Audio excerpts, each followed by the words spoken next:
Welcome to public TV news బులెటిన్ల ముందుగా headlines. Faction దాడులు అరికట్టే బాధ్యత పోలీస్ వారిదే, జిల్లా అధ్యక్షులు మల్లెల రాజశేఖర్.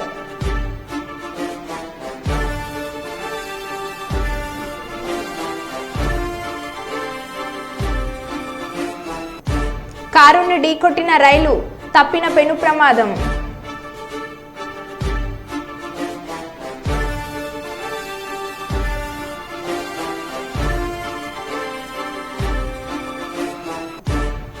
వరద నీటిలో కొట్టుకుపోయిన యువకుడు.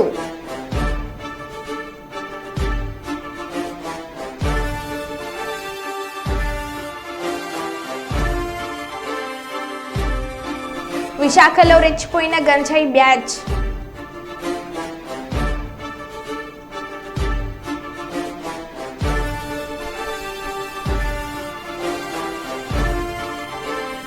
గుడికొత్తూరు గ్రామంలో వింత ఆచారం.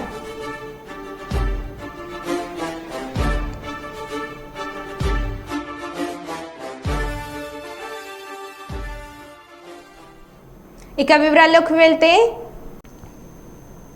భద్రాద్రి కొత్తగూడెం జిల్లా ఇల్లందు పట్టణంలోని సూపర్ బజార్ ఏరియాలో ఆర్ ధీరజ్ సెల్కి గత ఏడాది డిసెంబర్లో లింక్ వచ్చింది. దాన్ని తిరుగుగా పెట్టుబడి పెట్టి టాస్క్ పూర్తి చేస్తే రెట్టింపు డబ్బులు వస్తాయని సమాచారం అందింది. అతను టాస్క్ పూర్తి చేసి విడతల వారీగా 2.72 లక్షలు ఆన్లైన్ చెల్లింపులు చేశాడు. తిరిగి ₹1 కూడా రాలేదు. మోసపోయినట్లు గ్రహించి అదే నెలలో సైబర్ క్రైమ్ విభాగాన్ని వారి సూచన మేరకు ఇల్లందు పోలీసులను ఆశ్రయించడంతో కేసు నమోదు చేసి విచారణ చేస్తున్నారు.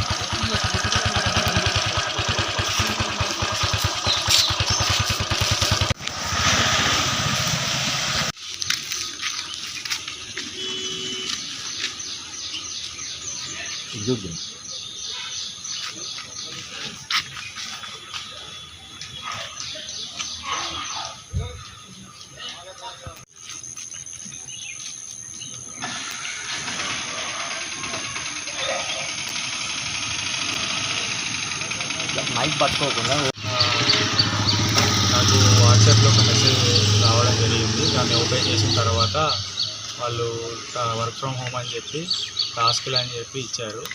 ఇచ్చితే మనీ వస్తే అది అని చెప్పి అని టెలిగ్రామ్ లింక్ పెట్టారు. టెలిగ్రామ్ లింక్లో పెట్టేసరికి టాస్క్లు అని చెప్పి అనడం వల్ల చూసి క్లిక్ చేశాను. క్లిక్ చేయడం వల్ల ఫస్ట్ 2 టాస్కులు మామూలుగానే జరిగాయి. తర్వాత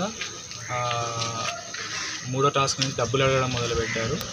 ఆ డబ్బులు పెట్టిన తర్వాత అది మీ డబ్బులు అయిపోయినాయి అవి అని చెప్పి నా దగ్గర చాలా మనీ తీసుకుంది. చాలా అమౌంట్ పోయింది. ఆ అమౌంట్ పోవడం వల్ల నా డబ్బులు నాకు రావడం కోసం డబల్ పెట్టేసరికి దానివల్ల అమౌంట్ కొంచెం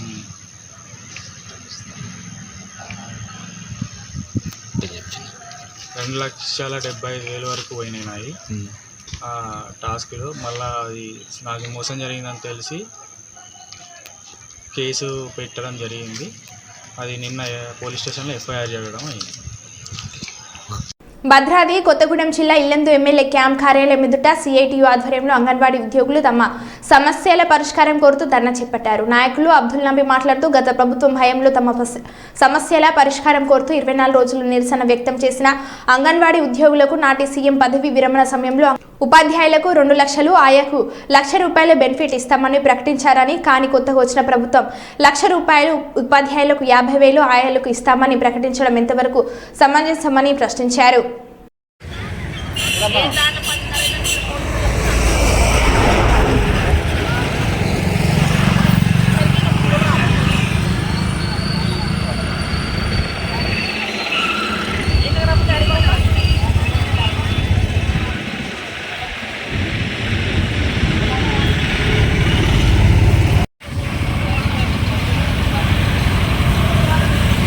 అంగన్వాడీ వేతన సమస్య, అట్లాగే వాళ్ళ రిటైర్మెంట్కు సంబంధించిన దాంట్లో గత ప్రభుత్వ కాలంలో 24 రోజుల సమ్మె చేశారు. ఆ సమ్మె ఫలితంగా అంగన్వాడీ టీచర్కు 2 లక్షలు రిటైర్మెంట్ బెనిఫిట్, ఆయాకు ₹1,00,000 బెనిఫిట్ ఇస్తూ వారికి పెన్షన్ ఇస్తామని చెప్పేసి ఆనాడు ప్రభుత్వం చెప్పింది.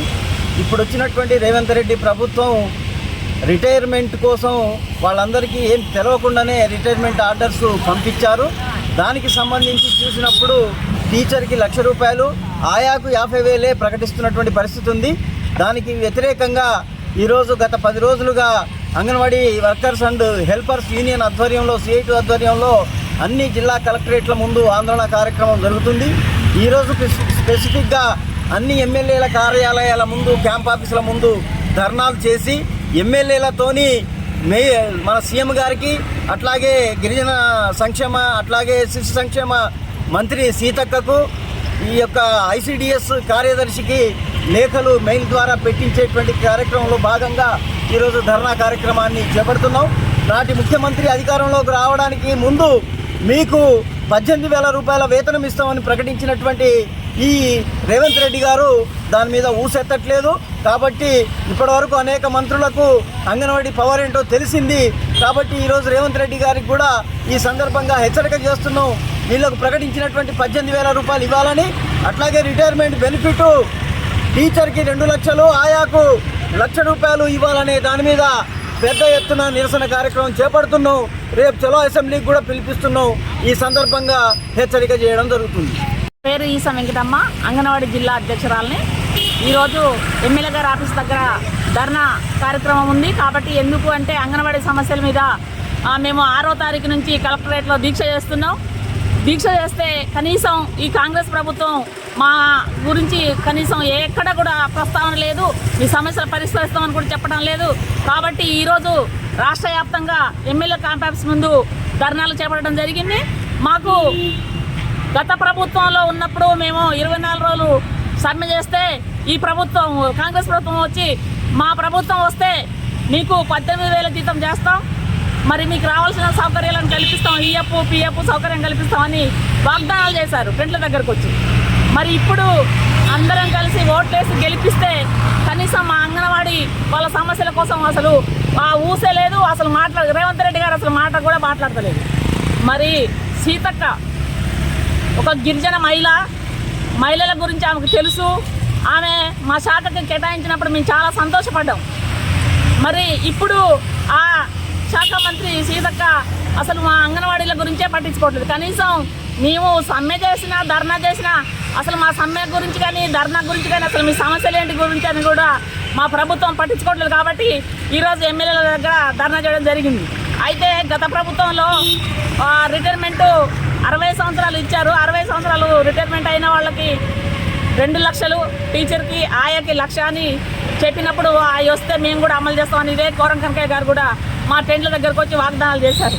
మరి ఇప్పుడు ఆ వాగ్దానాలు ఏమైనాయి? కాబట్టి గత ప్రభుత్వం ఇచ్చిన ఆ వాగ్దానాలు అమలు చేయాలని, టీచర్కి 2 లక్షలు, ఆయాకి 1,00,000, అట్లాగే వారసత్వం ఉద్యోగాలు ఇవ్వాలని, జియో నెంబర్ 10ని రద్దు చేయాలని, పిఎఫ్ సౌకర్యం, అట్లాగే మాకు వచ్చే జీతంలో రిటైర్మెంట్ అయ్యే వరకు ఎంత జీతం ఉంటే అందులో సగం పింఛన్ ఇవ్వాలి. అంటే పింఛన్ అంటే ఈ ఆసరా పింఛన్ కాకుండా ICDS నుంచి రావాల్సిన మాకు ఆ సగం జీతంలో పింఛన్ ఇవ్వాలని కోరుకుంటూ ఈ అవకాశం ఇచ్చినందుకు ధన్యవాదాలు.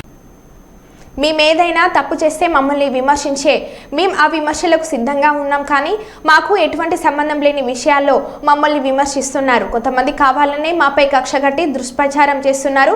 గెలిచిన రోజు నుండి ప్రజల మధ్యనే ఉంటూ ప్రజల కోసం పనిచేస్తున్నాం, పాలకుర్తి అభివృద్ధి కోసం పనిచేస్తున్నాం. మాకు ఎలాంటి వ్యక్తిగత స్వార్థం కానీ ద్వేషం కానీ లేదు. కేవలం పాలకుర్తి నియోజకవర్గం అభివృద్ధి, ప్రజల సంక్షేమం మాత్రమే మా లక్ష్యమని ఎమ్మెల్యే యశస్విని రెడ్డి అన్నారు. మీరు అందరు కూడా చూస్తున్నారు కదా, గెలిచినప్పటి నుంచి మన నియోజకవర్గంలో ఏదైనా అది కొన్ని నేనేమైనా చేసినారా అంటే నాకు బాధ లేదు, నేను చేసిన దానికి నేను పడనికి నాకు బాధ లేదు. కానీ ప్రతి దానికి తీసుకొచ్చి ఎమ్మెల్యే గారే చేస్తుండ్రు అన్న మాట బాధగా అనిపిస్తుంది. నిన్న ఒకటి అయింది, అది నేను చెప్పని అవసరం లేదు, కానీ దాన్ని రాష్ట్ర స్థాయిలో పెట్టడం జరిగింది. అది నాకు సంబంధము లేదు. నేను పోనీ నాకేమైనా తెలుసా దాని గురించి అంటే అది లేదు. నా వయసు ఎంతుంటే పిచ్చి కొట్టే నా మీద మాటలు అనేటోళ్ళు అంత అనుభవం అంతా కూడా ఉండదు. అయినా కానీ నేను ఎప్పుడు చేతులు ముట్టుకొని ఏం కూర్చోట్లేను కదా. ఇప్పుడు ఎమ్మెల్యేలైనా ఎక్కడైనా ఉంటున్నారా? ఎప్పుడు మీకు అందుబాటులో ఉండట్లేనా? ఎప్పుడు నేనైనా మా అత్తమైనా ఒకలం ఉంటే ఒకలం కాకుండా ఇద్దరం ఎప్పుడు కూడా అందరికి అందుబాటులో ఉంటున్నాం. అయినా కానీ ఇట్లా ప్రతి దానికి దోషించడము, ప్రతి దానికి తప్పులు తీయడము, లేనిపోని మాటలన్నీ కూడా కల్పిస్తున్నారు. అది మీ ఇంట్లో అట్లయితే మీకు బాధ అనిపించదా? మరి నేను కూడా ఎవరో ఒకళ్ళు ఇంట్లో అమ్మాయినే కదా. ఊరికే నోరుంది కదా అని చెప్పి అన్ని తప్పుగా మాట్లాడద్దు కదా, న్యాయంగా మాట్లాడాలి కదా ఎవరమైనా. కొంచెం ఈ విషయంలో కొంచెం అందరూ కూడా అర్థం చేసుకోండి. మీరు అందరు సహకరించాలి. అందరు సహకరియట్లేరని కాదు, సహకరిస్తున్నారు, కానీ ఇట్లాంటి కొన్ని ఇబ్బందికరంగా ఉంది, కొంచెం మంచిగా అనిపించట్లేదు. కాబట్టి అందరూ కూడా అర్థం చేసుకోవాలని కోరుకుంటున్నాను. సీతక్క సేవ కార్యక్రమాలు ఖండాంతరాలను దాటి ప్రపంచవ్యాప్తంగా కొనసాగుతున్న విషయం విదితమే. ఇందులో భాగంగా సీతక్క సేవలను స్ఫూర్తిగా తీసుకుని ఆమె పేరుపై భారత సరిహద్దులో ఉన్న పేద విద్యార్థులకు పాఠ్య పుస్తకాల పంపిణీ మరియు ఉన్నత విద్యకు సహాయం, అలాగే కరోనా కష్టకాలంలో దేశ సరిహద్దులో ఆకలితో అల్మటిస్తున్న 150 మంది నిరుపేదల కుటుంబాలకు 2 నెలలకు సరిపడా ఆహార ధాన్యాలు అందించినట్లు తెలియజేశారు. అదేవిధంగా దేశ సరిహద్దులో 290 మంది యువతకు ట్రైనింగ్ ఇచ్చి భారతదేశంలో ఉన్న వివిధ ప్రభుత్వ ఉద్యోగాలకు అప్లై చేయించి వారి భవిష్యత్ ఎదుగుదలకు ఆర్థికంగా సహాయ సహకారాలు అందించారు. అనంతరం సైనికుడు మాట్లాడుతూ సీతక్క గారి గొప్పతనం వల్లే ఇదంతా సాధ్యపడిందని అన్నారు.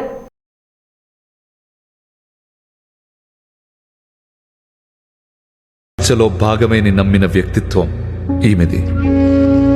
మహాసంక్షోభమే ఒక గొప్ప శాంతికి దారితీస్తుందని నమ్మిన విప్లవం తనది. అడవి బాట పట్టిన అనేక మంది వీరుల తల్లులకు వీళ్ళు ప్రతిరూపాలు. వీళ్ల మార్గం అనన్యం, అసామాన్యం. इस स्कूल का हेडमास्टर सर से मैंने रिक्वेस्ट किया है, हमारा तरफ से जितना तक हो सके गरीब बच्चे स्टूडेंट हैं उन लोगों के लिए हम हेल्प करने के लिए मैं आगे आया था। मैं यहाँ पर आके फिर इंक्वायरी किया, फिर मधु सर से बात किया, उन्होंने ठीक है सर आपका हेल्प हो जाएगा। तो मैं यहाँ पर आके इस तरीके का काम करने का, इस तरीके का मतलब गरीब बच्चे का मदद करने का एक ही एक मकसद है, एक ही एक आदमी का थ्रू में हमने प्रेयर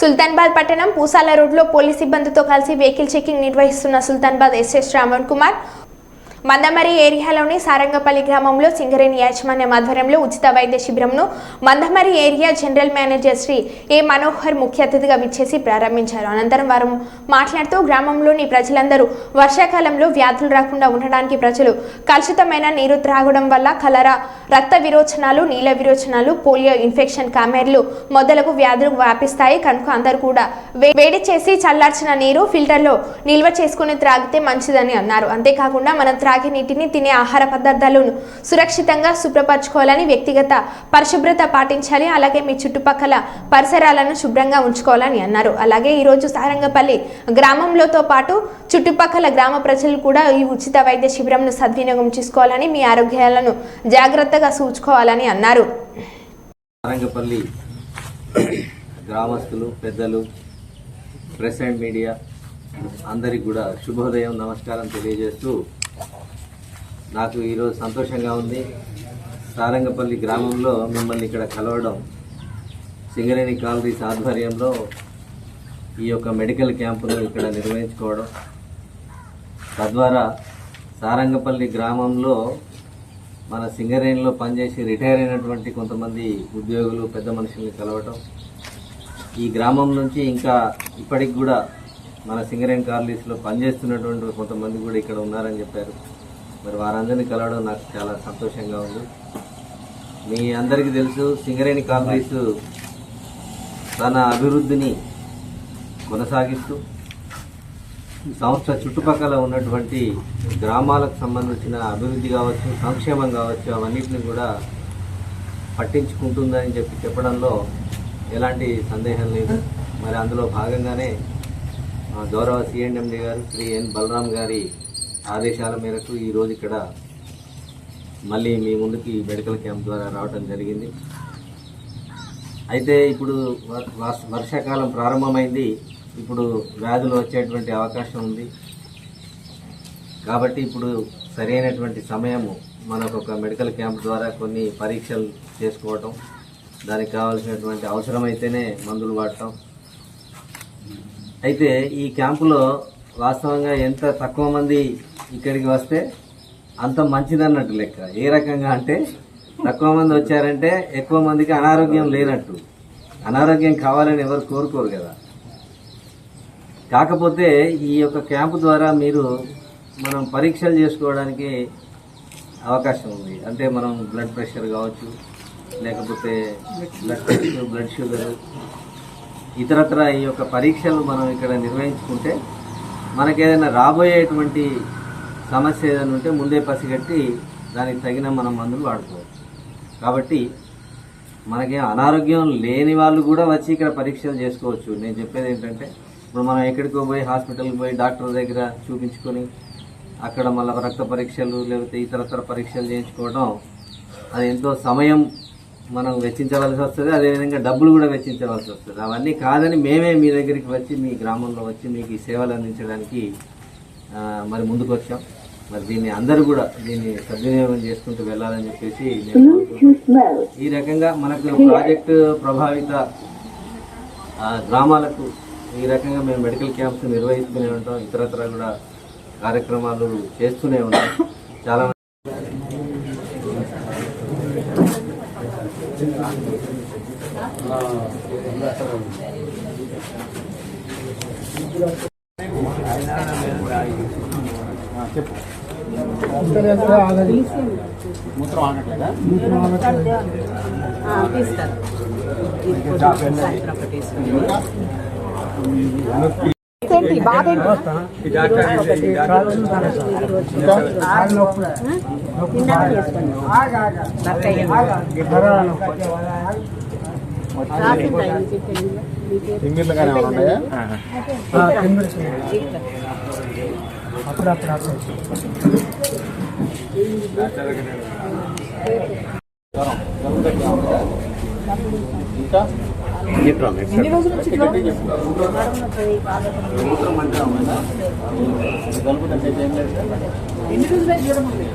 హన్మకొండ చౌరస్తా దగ్గర హన్మకొండ పాత బస్టాండ్ ఎదురుగా కదీం ఫుట్వేర్ షార్ట్ సర్క్యూట్ అయింది.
ములుగు మండలంలోని ఎంపీ బలరాం నాయక్ స్వగ్రామంలో గ్రామస్తులు ఏర్పాటు చేసిన ఆత్మీయ సన్మాన సభకు ముఖ్య అతిథిగా హాజరైన రాష్ట్ర పంచాయతీరాజ్ గ్రామీణాభివృద్ధి స్త్రీ శిశు సంక్షేమ శాఖ మంత్రివర్యులు డాక్టర్ దనసరి అనసూయ సీతక్క ఈ సందర్భంగా మాట్లాడుతూ గత సంవత్సరాలుగా అధికారంలో లేకపోయినా అప్పటి ప్రభుత్వ పెద్దలు ఎన్ని ప్రలోభాలకు గురిచేసినా మొక్కవన్నే దీక్షతో కాంగ్రెస్ పార్టీని నమ్ముకొని ప్రజల కష్ట సుఖాల్లో పాల్పంచుకున్న నాయకుడు పోరిక బలరాం నాయక్ అని ప్రజల ఆశీస్సులతో మహబాద్ పార్లమెంట్ ఎన్నికల్లో భారీ మెజార్టీతో గెలుపొందడం నిజంగా సంతోషకరమని మనసులో ఎలాంటి కుట్రలు కుతంత్రాలు లేని బోలర్ శంకరుడు మన బలరాముడు అని బలరాం నాయక్ కేంద్ర మంత్రిగా ఉన్నప్పుడే ములుగుకు 100 పడకల ఆసుపత్రి జాతీయ రహదారి వెడల్పు Kasturba model high school sub స్టేషన్లు ఏటూరు నగరం ముల్లకట్ట బ్రిడ్జి నిర్మాణం ఇలా అనేక అభివృద్ధి పనులు చేపట్టారు అని ఇప్పుడు రాష్ట్రంలో కాంగ్రెస్ ప్రభుత్వం ఉంది రాష్ట్రంలో నేను మంత్రిగా కేంద్రంలో ఎంపీగా ఈ నియోజకవర్గ అభివృద్ధికి కృషి చేస్తామని సీతక్క అన్నారు.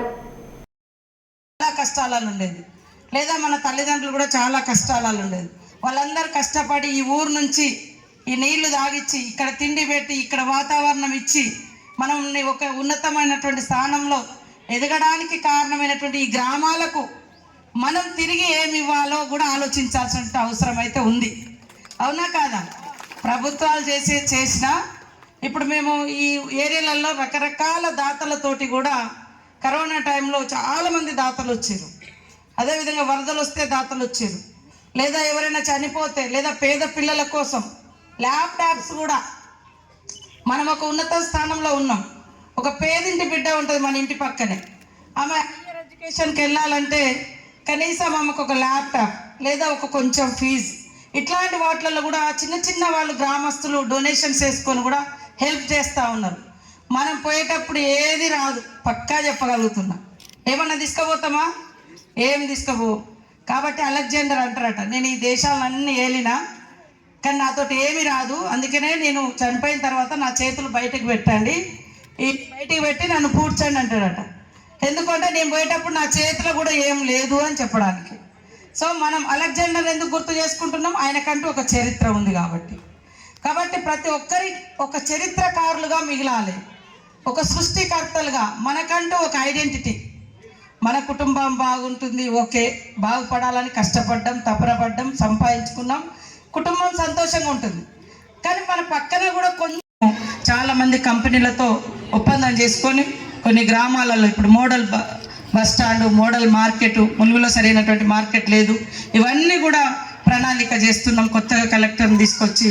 కాబట్టి మీరందరు ఇక్కడ ఉన్నటువంటి గ్రామ బిడ్డలందరూ కూడా మాకు సహకరించి మనందరి ఈ గవర్నమెంట్కి సపోర్ట్ చేస్తూ గవర్నమెంట్ ద్వారా వచ్చేటువంటి ఏ పనైనా కూడా మీ అందరికీ ఉపయోగపడే విధంగా చేస్తానని.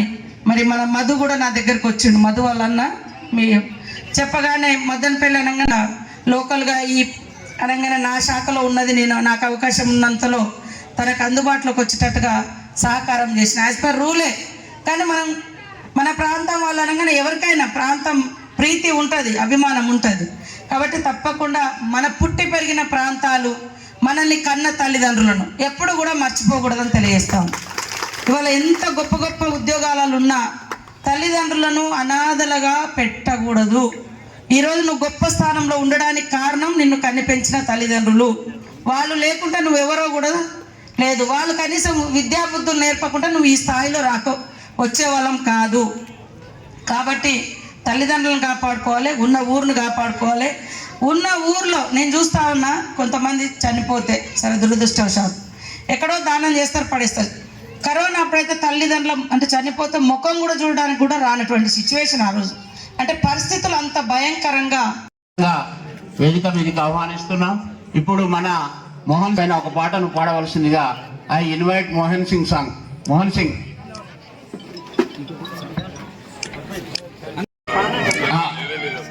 ఓకేనా? తీసేవచ్చా? ఓకే. ఆ సాంగ్స్ అవి నెక్స్ట్ బలరాం అన్నకు మేమంటాను సహకరించాలి. ఇప్పుడు సాగర్ షాల్స్ ఇవ్వు, షాల్స్ కాపండి ముందు. ఓకే. ఇది అన్నకు వీడు అంబేద్కర్, సావిత్రిబాయి పూలే వీళ్ళిద్దరు అన్న అమ్మను అది వాళ్ళు మళ్ళీ ఇక్కడ ఇస్తున్నారు. మరో బులెటిన్లో మళ్ళీ కలుద్దాం. Stay tune.